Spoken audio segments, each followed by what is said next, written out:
बांगुरसिंह ग्राम पंचायत ठारे विकास वाहन रथ को विपुल स्वागत संबर्धना। ढेंकानाल जिला ओडापड़ा ब्लॉक बांगुरसिंह ग्राम पंचायत ठारे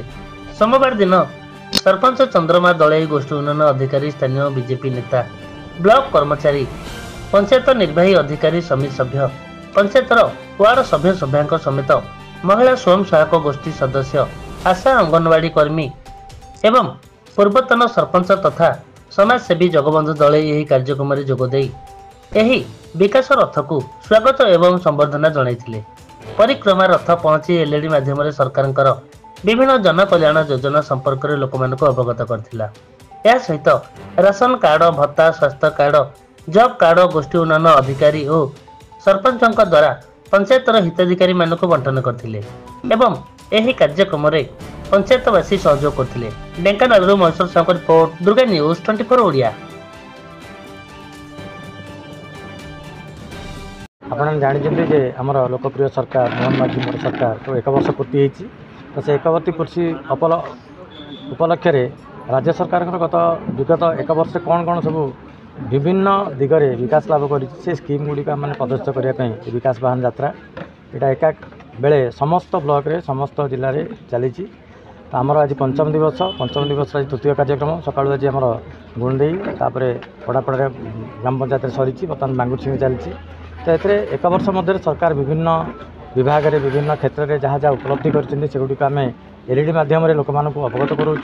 ता सहित आमर ब्लॉक स्तर विभिन्न लाइन डिपार्टमेंट मेडिकल समस्त स्टल पंचायत गुड़िक खोल जाऊँगी आधार केन्द्र खोला एवं से जनसेवा केन्द्र को आनिक रखीचु जदि लोकंर किसी स्कीम अप्लाई कर अप्लाई करेंगे आधार करेक्शन करेंगे और वयोबंधन योजना भाया जहाँ योजना सब अच्छी संबंध में केमती अप्लाई करेंगे ताकूँ लोक बुझाऊँ और अन्य स्कीम जहाँ सब सरकार अच्छी लोकाभिमुखी स्कीम अनेक गुड़े स्कीम लोक जापर ना केवल लोक साहाय्य कहले भत्ता कि आवास योजना घर कि चाउल सीमित रही जाती सेमती ना सरकार एकाधिक योजना अच्छी जो कृषि क्षेत्र में हो मत्स्य चाष हो पशुपालन हो पिला उच्च शिक्षा क्षेत्र में हो इवन कि निर्माण श्रमिक क्षेत्र में बहुत प्रकार स्कीम से उपभोक्त कर आर्थिक अनुदान दिखाई से संबंध लोक मैंने अवगत हेले जिते स्कीम अच्छी सरकार सब भरपूर फायदा पाइबे लोक मान रोजगार बढ़ लोक मान स्वावलम्बी हे फल जो विजन रही सरकार 2036 विकसित ओडिशा सेटा परिपूर्ण हो पार लोक जब निजे स्वावलम्बी हे निजर रोजगार बढ़े पारे आर्थिक स्तर से उन्नति लाभ करेंगे गोटे समाज सुस्थ समाज गठन हवा दिगरे आम गति करवा तो निश्चित भाव में ये कार्यक्रम लोक मान पाखे पहुँचापी सरकार चाहूँगी लोक मान कार्यक्रम लोक पाखे पहुँचापी चाहूँ यहाँ मुख्य आभिमुख्य रोच सरकार से कार्यक्रम बर्तमान आगामी 21 तारीख पर्यटन चलो। चंद्रमा दले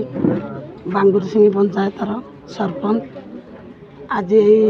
मोहन सरकार वर्षक भितर जो संकल्प नहीं आम विकसित ओडिशा विकसित भारत को स्वच्छता कर बहुत बहुत मोर धन्यवाद। बांगुरसिंह ग्राम पंचायतर पूर्वतन सरपंच और जन समाजसेवी निहाती स्वागत योग्य जिनिस निश्चित भाव में कहबी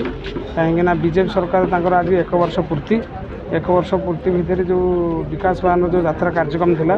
बांगुरसिंह ग्राम पंचायत सरपंच आह्वान करते ग्राम पंचायत समस्त जनसाधारण मानू एवं पंचायत समस्त कर्मकर्ता आसते विभिन्न डिपार्टमेंटर विभाग अधिकारी मैंने आसते आज जो विकास वाहन यात्रार आभिमुख्य हूँ प्रथम जे सरकार जो जनहितकारी योजना सब बाहर एवं शिक्षा हो कि कृषि हो अनेक प्रकार योजना रे बहुत लोग किसी जापार ना तेणुक प्रत्येक पंचायत रे ये जो विकास वाहन यात्रा मध्यम एलईडी मध्यम मुख्यमंत्री मोहन सरकार वार्ता एवं प्रधानमंत्री नरेंद्र मोदी सार वार्ता